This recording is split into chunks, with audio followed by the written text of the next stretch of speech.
Right then guys, so now we're gonna get on with a rig called the dog side rig. Now it's a rig that was Jim Shelley's been doing a lot with it lately, so we'll have a pop at it, see what it's like. It needs trigger link and then a chod link as well, and lovely and sharp then. So again, be normal for every hooks. I've ditched them other quarter ones. Don't like them. Not much cop. So what we do is some more bits. We've got all sorts in here that I bought during lockdown. So what we do is we cut off a section of a chod link.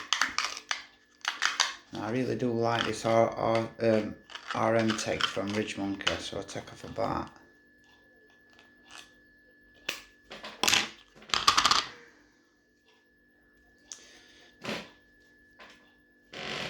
About 4 or 5 inch. I go through back of the eye, checking the hook first of all. Sharp as all. They always are. Ridge Monkey hooks, I've noticed it with Ridge Monkey hooks, they're always razor sharp.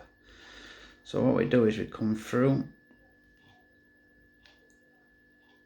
the back of the size 6 chod hook, and then we whip down. Now I always do it in 7s. Now it's completely up to you. It's just I do everything in 7s when it comes to knots and tying stuff. It's a number that I like, so let's stick with it. Right, so that's Gidders' chod section. Now it's slightly offset now, and it has to be running parallel again, like that, like I always bang on about in every one I do. So the next one now is a micro bead. Again, stuff that I've been ordering off Wish, and it's all been banged on, every bit of it. I can't fault any of the stuff that I've got. I really can't. It's just all been really nice stuff. It's so what we do then is we go back through the back of hook, and then we bring that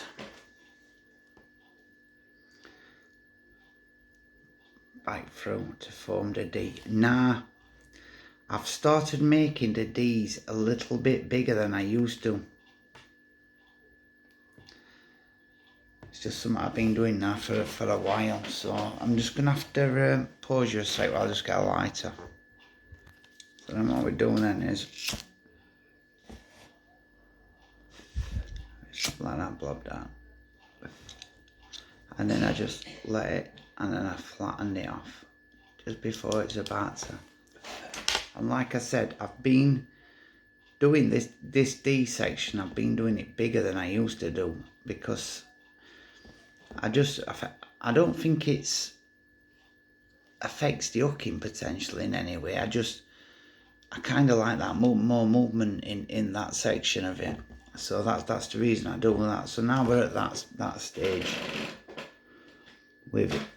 It's got a large eyed swivel there, so when the bait's on, it will take the bait to round about there.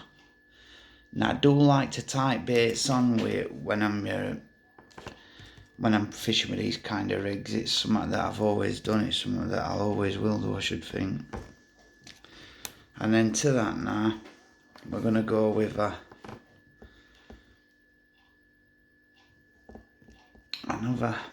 big eye swivel this time. And we want that now round about. I don't like the chod section to be too small. It's the reason that I think that the majority of fish that I catch are slightly bigger. When I'm on places like Langworth and places like that, I think the reason that I catch a better stamp of fish size wise is because my chod section is always bigger. Now that loop is just a figure of 8 loop knot, so it's just form a loop with swiveling, twist it round to form a balloon, twist a balloon, and then back through with a swivel. And then pull it down on yourself, wetting it. Always wetting it. Like that. And then we get that, and we just pull it tight with scissors, and then grab the tag end. Just pulling that down. Now you're not going to do any damage to it by doing that, you're just going to straighten it. Right, so now what we do is we take that tag end, don't cut it tight to the knot yet, because I like to open that bottom D up. I like to open it up to form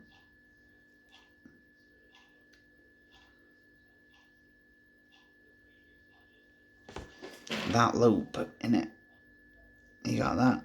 You may struggle to see that actually, but in this part here, they got it there, look, see it? That loop. So then now that's left us with that section. Now obviously it ain't going to stay like that. We're going to put a slight curve in it, but not. It's another thing now as well, I don't overdo the curving like I used to do. Now it's obviously, the way I used to do it obviously worked, because the fish that I had on it were unbelievably hooked. Well, every fish I have is always nicely hooked. But I don't really take it any further than that now.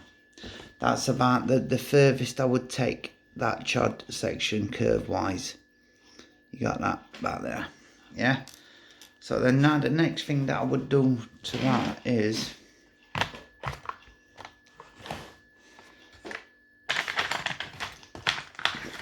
just a blob of putter, a right little bit of putter just over that knot.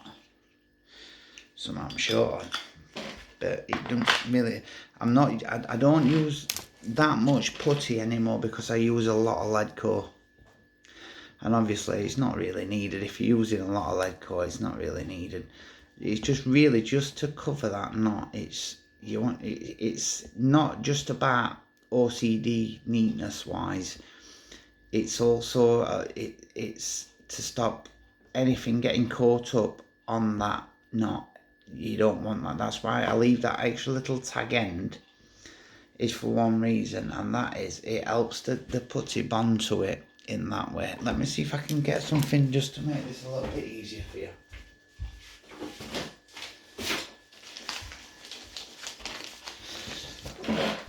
This should work better. So what we've got now is we've actually got that now, which we're at here. So we've got that. The blobber putter will just help it. It'll just sit down and it'll sit perfectly. But it's not doing anything. The putty ain't doing anything to help negate the weight of the pop-up or anything like that. All it's doing is it's covering the knot up that I've had to form in it to attach the big ice swivel to.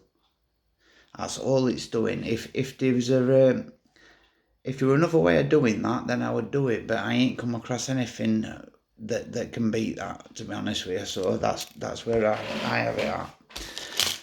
And then the next thing that I'm going to do is, I love this stuff, I love it, and it's really underused as well. Not many people use it. I was surprised when Jim Shelley started to come out with that thread on it, to be honest with you, because I ain't seen it, not many use it at all. What we want here now is we want a section around about 12 inch. Yeah, about 12 inch. Now trigger link, it ain't cheap. It's not a cheap material. This is £20 trigger link, this as well.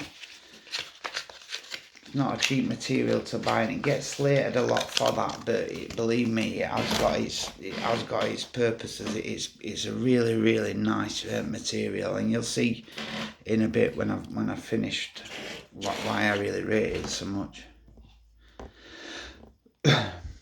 So to that then, we come off that.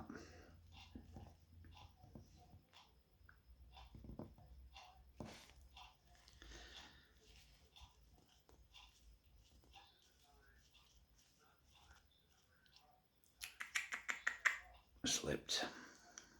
Right, 7 times again.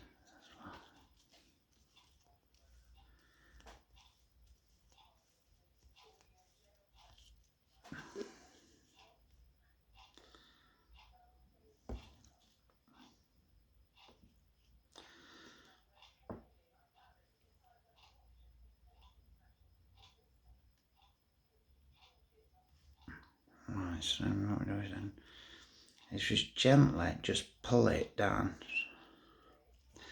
We want a nice neat knot at this now. So now we've left with that. Lovely. Just wet that knot and pull it tight. Right, yeah. And then just cut that little tag end off.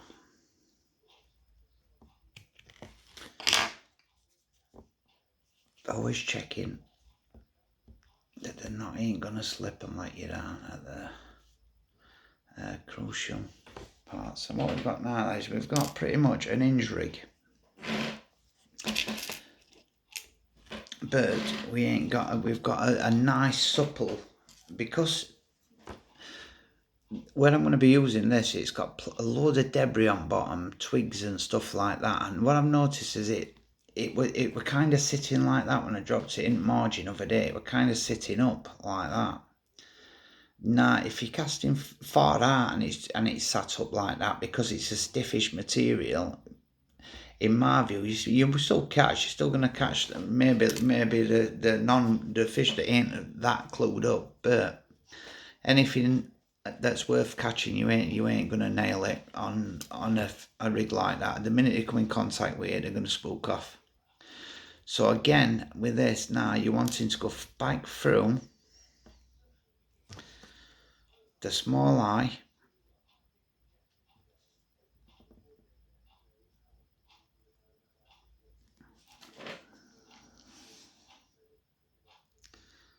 again back through,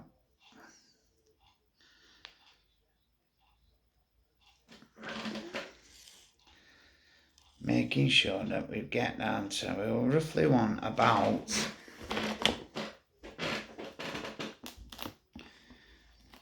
managed to be a little bit too long. So we want around about 8 to 9 inch of trigger length. So again, 1, 2, 3, 4, 5, 6, 7, and then back through that loop again.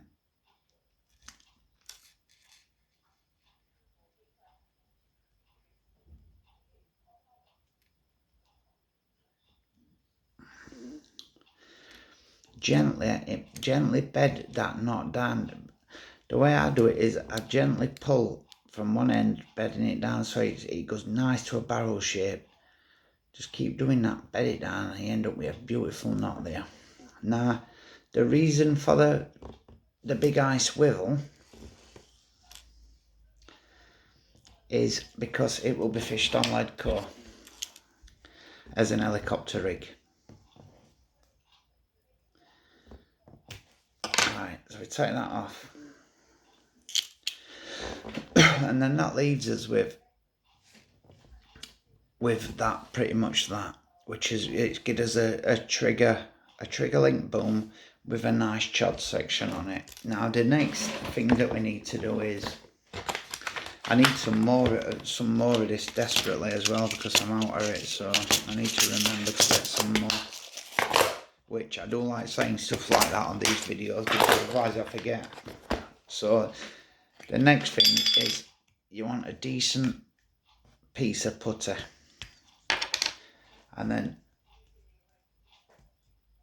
just gently work it into the trigger link. Now you've got to get a bit of heat into this. You've got to do it with a little bit of heat, and the best way I've found of doing it is to just keep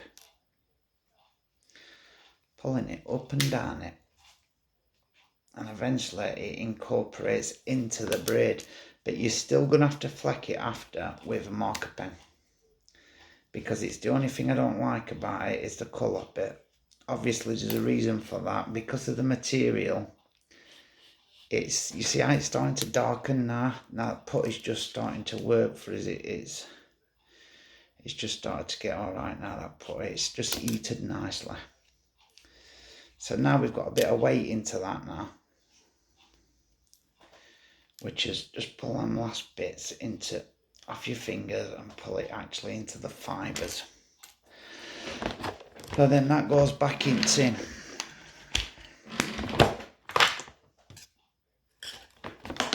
And all we do then is we just gently just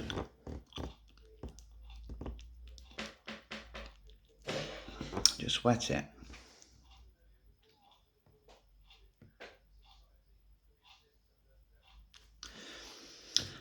Right, just let that incorporate for a minute. So then that's left us now with pretty much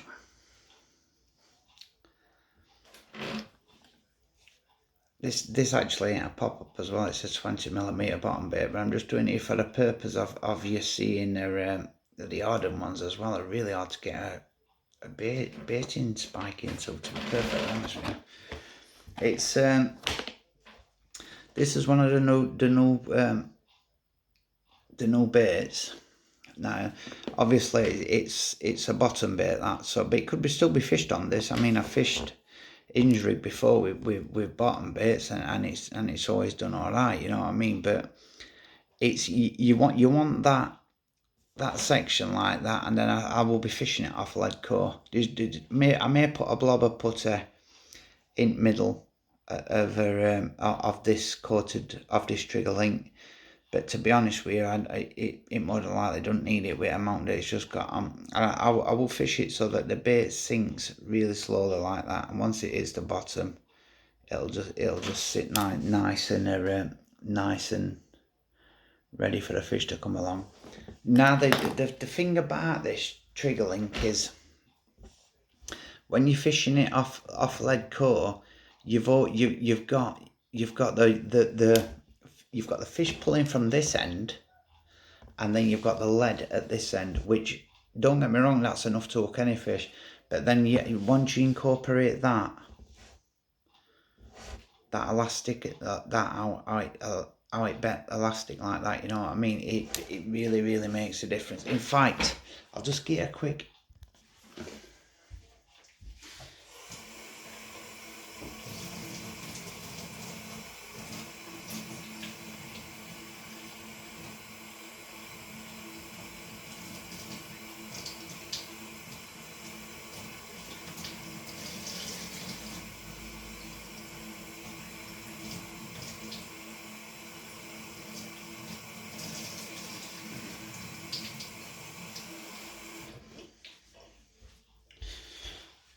Right then, so now that's what we're at now. That's exactly how we want it now. Right, so I will be fishing it with a 16mm bait. It'll be fished off lead core, like I says, and that's the finished rig. Now it's the bungee rig that Jim Shelley's been fishing with, and he's been doing really well, and he's had some nice fish. Now you can see the weight already in that trigger link. It's really, and the way it takes on any contours in lake beds really good. It goes over anything, you know what I mean. It's great at taking contours at lake bed on, so it'll sit like that. But what makes it so special is that elastic, the elastic in it. It's the hook holes I've had on this, they've always been unbelievable, but I've never fished it as an actual, like this, as an injury. I just watched something today with Jim Shelley, and when I saw it, I thought I really liked the looks of that, so I'm going to give it a go. Now he calls it the dark side rig, but to me it's an injury just with an end trap with a trigger link boom. But it will always be called Jim Shelley rig now, as far as I'm concerned. I've not seen anyone else fish it in that manner. I think years ago, I'm not sure if Dave Levy once did something on this years ago, but you get the gist that if it's attached to the lead on my fingers, the lead, you've got all that movement in there. And I'm telling you honestly, it's this material is wanting to pull back all the time. So you've got the weight of the lead, and the material is pulling that hook home. So it's well worth having a look at his trigger link, and definitely have a pop at this rig. It's a great rig. Hope you like that.